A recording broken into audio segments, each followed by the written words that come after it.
the Paradigm Shift, episode 214, 214 weeks. And we have one of my favorite guests ever hopping on today. And he's back. The iconic, handsome, abundant, magnetic Dr. Joe Vitale. We're going to bring him on in probably about 3 minutes. First, we're going to bring on my partner in crime, Big Dave. And then we're going to get this party started. And please excuse my puppy going absolutely nuts in the background.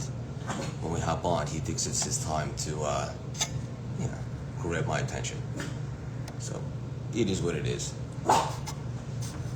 Let's get Dave on. Let's get it. Let us know how you guys are feeling. This is my last day in the specific decade, as I'll be entering, God willing, a new one tomorrow, and I'm very pumped about it. Big Dave? Let's get this party started, shall we? Oh, thank God. Hello, Eagle Man. Where are you? I'm in Newport, Rhode Island for the beautiful Jacqueline Burnett marrying Casey Adams this weekend. And I'm sure it will be an epic weekend, as was the Siegel Regal wedding, in which I was blessed to be a part of in the Shema and the Hamotzi, to be able to bless my dear friends in their nuptials. That's right. Hopefully Casey will show up for this event since he missed ours last week.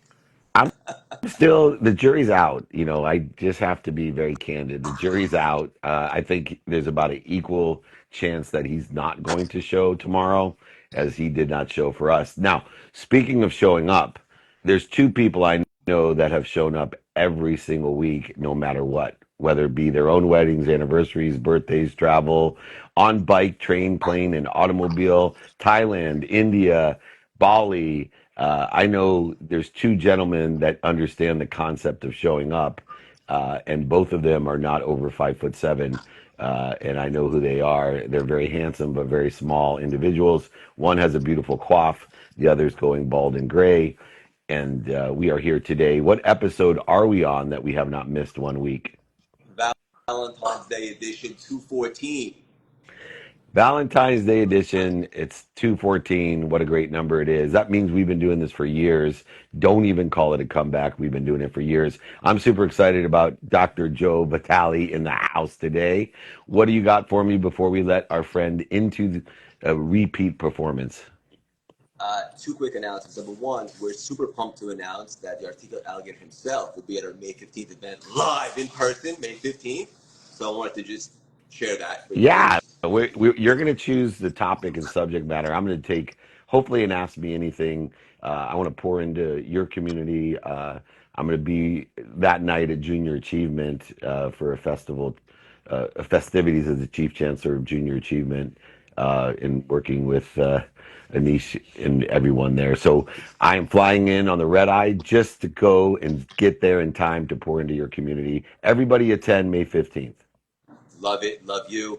We're going to bring on Dr. Joe. But before I do, I just wanted to ask you personally and selfishly, this is my last day, God willing, in a specific decade, as tomorrow I'll be entering the 40s.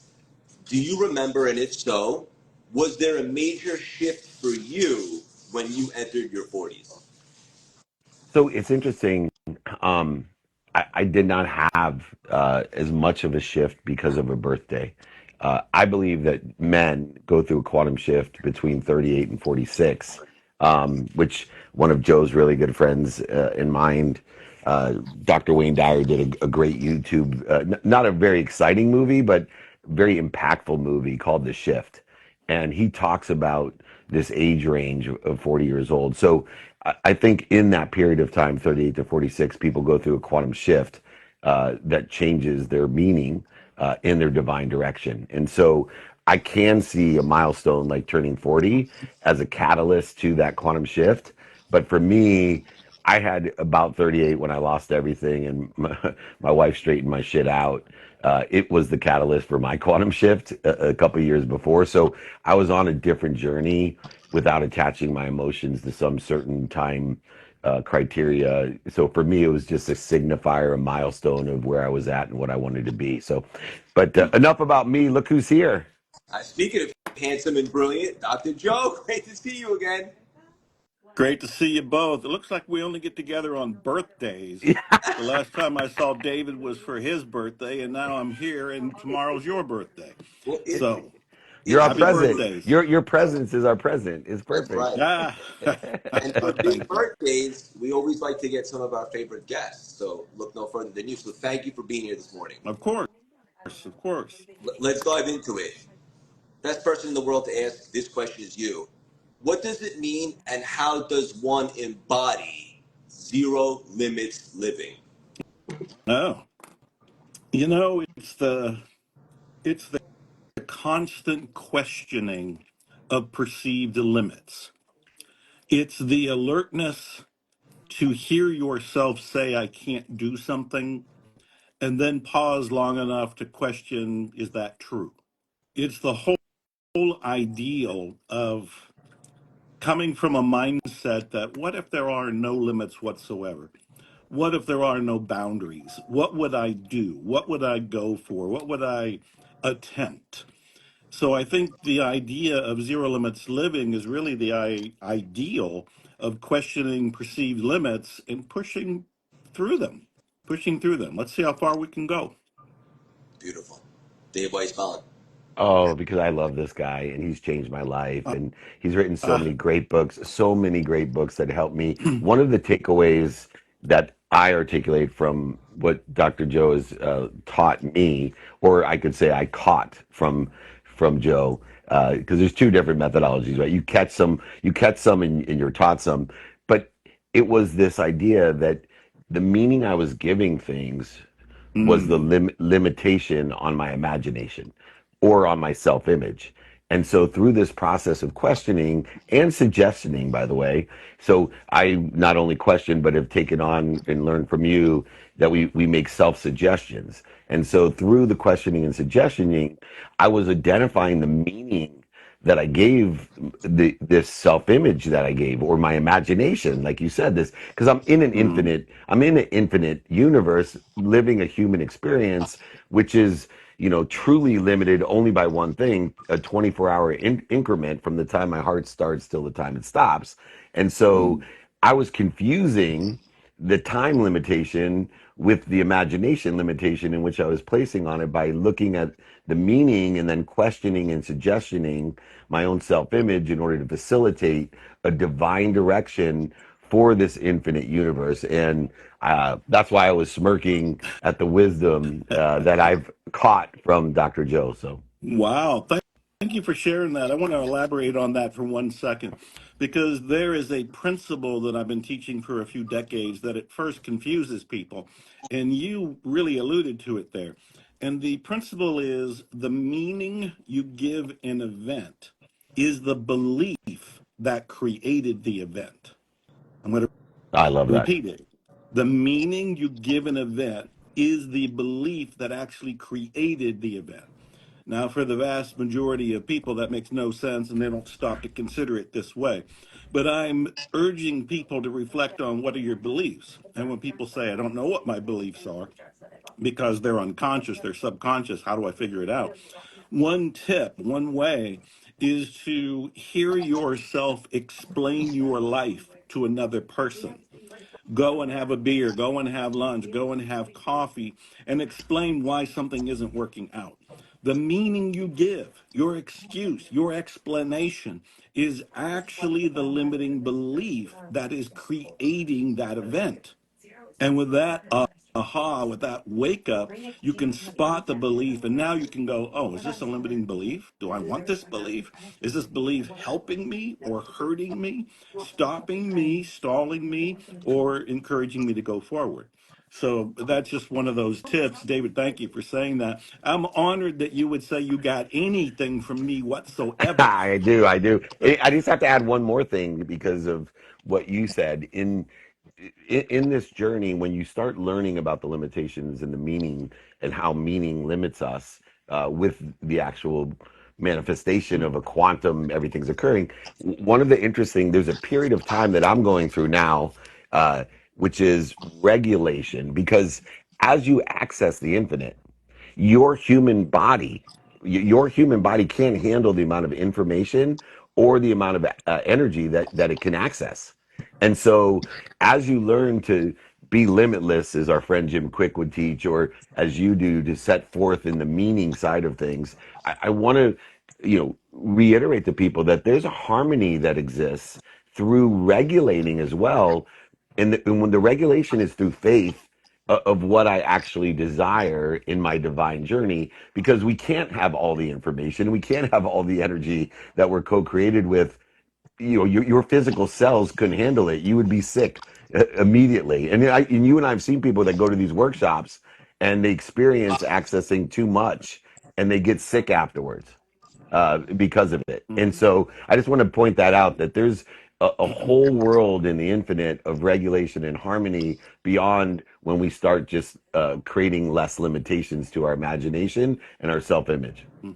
So good. It I love reminds it. me of the idea that, Dr. Joe, most things aren't actually true, right? There's maybe a couple of truths, but we make these things true for us, which limit Yeah. us. But we can reevaluate and begin to change what's true for us, right? Hmm.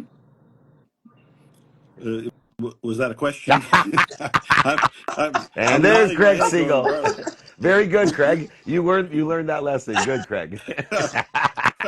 Well done. Yes, I applaud you. Awesome.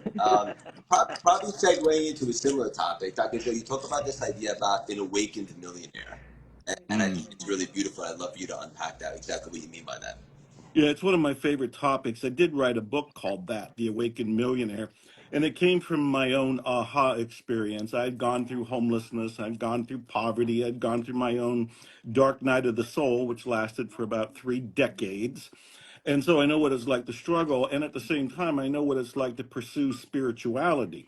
I did have the realization that I am a spiritual person inside this human body, having a human experience.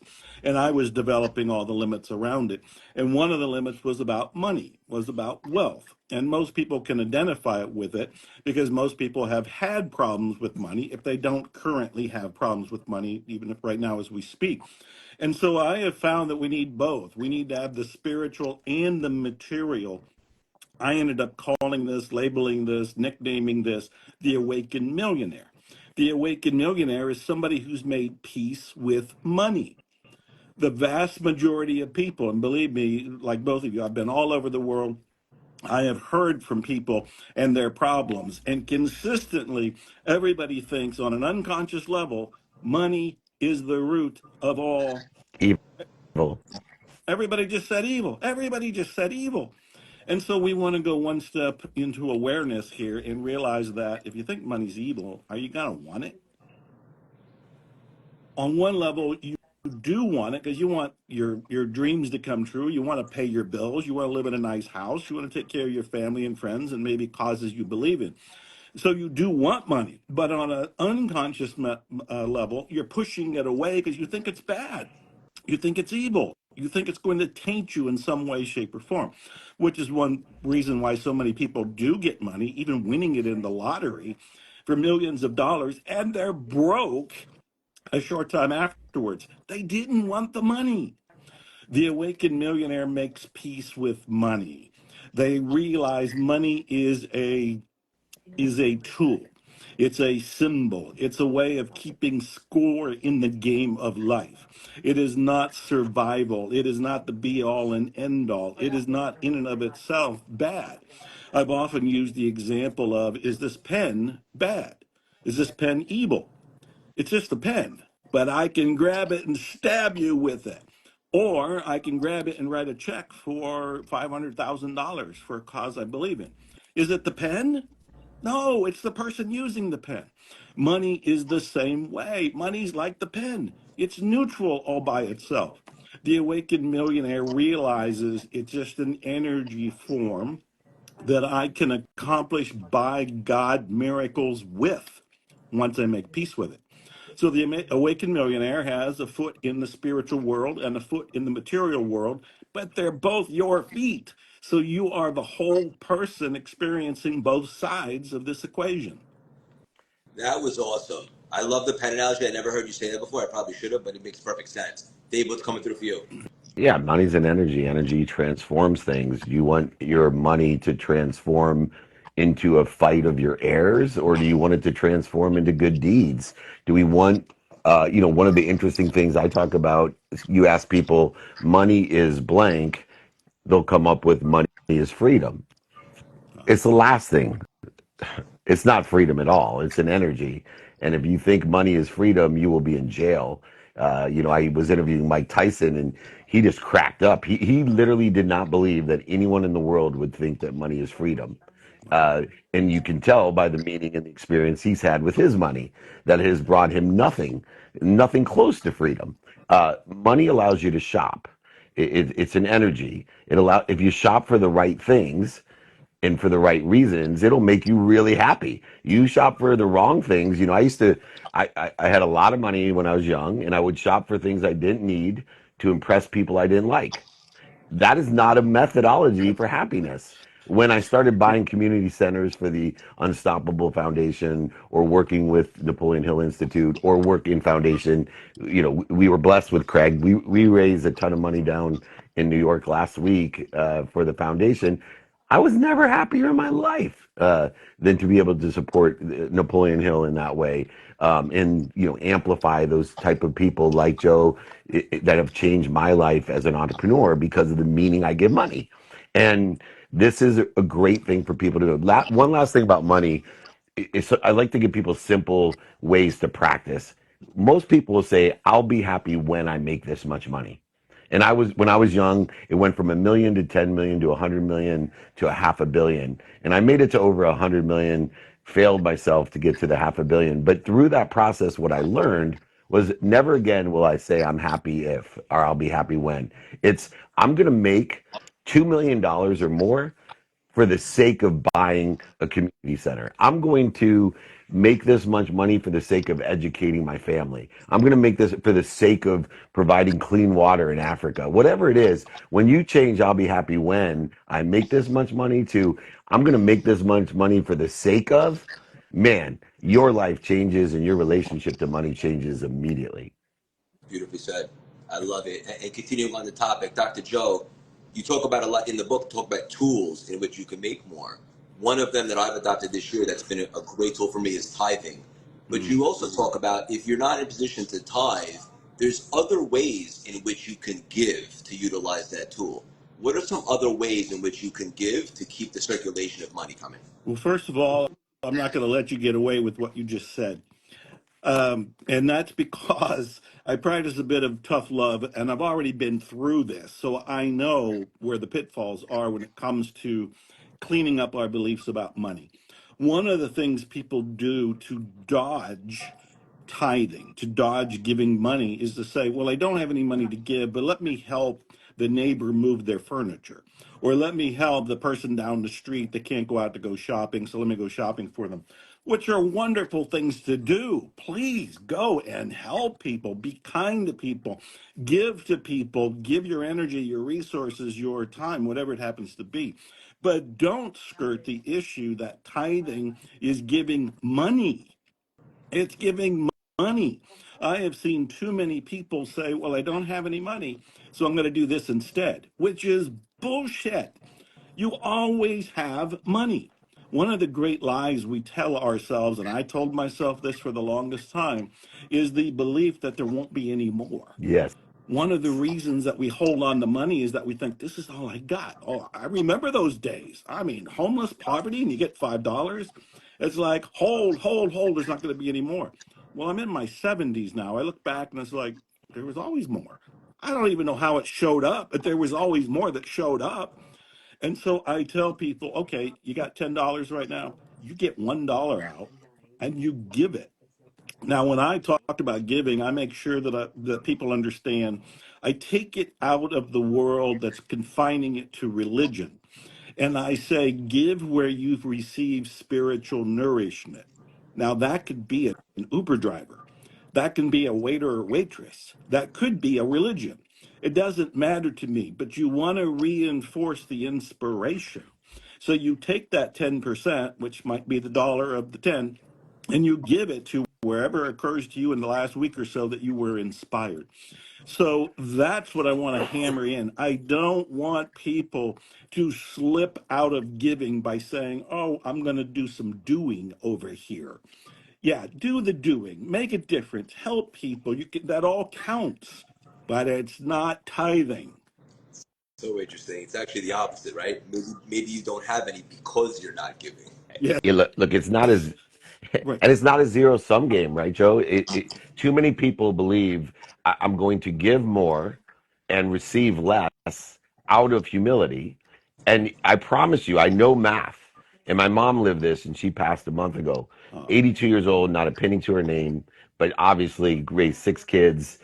A wonderful person, but could not get through to her that if you give more, you're actually given more, and it's your responsibility to receive it and even have faith in this world of more than enough that you're talking about, to ask for more than more, for the sole purpose, for the sake of giving more than more, being given more than more, receiving more than more, and asking for more than more. If my mom just would have learned the infinite loop of giving in that respect, she would have died at 82 with more than enough of everything for everyone, which was her objective in life, is to have more than enough so she could give it all away. And so in the idea of tithing, is that a lot of times we try to tithe those that need this nourishment in this inspiration, but they don't feel worthy of receiving it because of the aforementioned limitations of the meaning that they give money and the mhm. meaning that they give receiving. And I want to press upon people that if you truly have faith like I do, that there is more than enough of everyone. There is a God that is bigger than me, that loves me, protects me, promotes me more than my mom, and has more than enough of everything, information, energy, all the things that we need. But I have to identify what I'm given through this power of positive mentality of seeing the light, the love, and the lesson. So when I lost everything, or you were homeless, we took a perspective of I am not punished. I am given an opportunity to see the light, the love, and the lessons to afford me the ability to receive more, ask for more than more, and give more than more, and continue to increase my access to an infinite amount of everything. When I was a kid, I told myself at 5 when my dad left, I'm going to be a millionaire and I'm going to buy my mom a house and never have to work again. This is what I said to myself at 5. I'm going to have $1 million. And with that $1 million, I'm going to buy my mom a house and never have to work again. Because I didn't understand that someday there'll be a trillionaire and maybe a gazillionaire, because there's more than enough money for everyone, and I'm not going to limit myself anymore. So that's why even in my mission of empowering over 1 billion people to make a lot of money, help a lot of people, and have a lot of fun. So this more than enough attitude needs to be truly pushed, and it comes in the guise of tithing. So I appreciate the increased knowledge and awareness to the importance of tithing and the reality of tithing. Beautifully said. This was awesome. Dr. Joe, always great to see you. What are you most pumped about right now? I know you have a lot of things going on. What are you most excited about, Dr. Joe? I've got my own movie. I've got my own movie, Zero Limits, the movie.